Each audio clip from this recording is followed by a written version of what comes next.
But I think if we take a step back, Q1 GDP, I think is kind of the least reliable quarter in terms of indicating for us where things are actually going.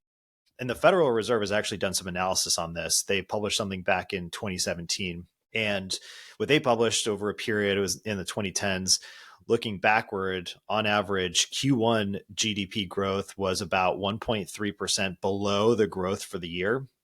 And I've also taken a look, like if you look at the last 10 years of data, and let's take out 2020 just because that was an anomaly. So 2014 through 2024, Q1 GDP was the lowest quarter for growth of the year 5 out of 10 times.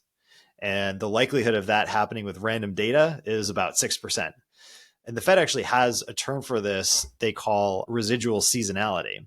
They take into account things like the weather in their calculations. But what's interesting is that the Bureau of Economic Analysis, the BEA, they don't actually take what the temperatures were, what the weather was in Q1 as an input to the seasonality. They just base it off of the historical data. And on top of that, if you look at the possible temperature spread in the contiguous US, where it's at its highest, is in Q1. So the most variability between the possible high temperatures and possible low temperatures. So I've got this theory that given the temperature variation in winter, that the BEA is unlikely to get the seasonality adjustment nailed down unless they start taking temperature or weather data as an input into the adjustment.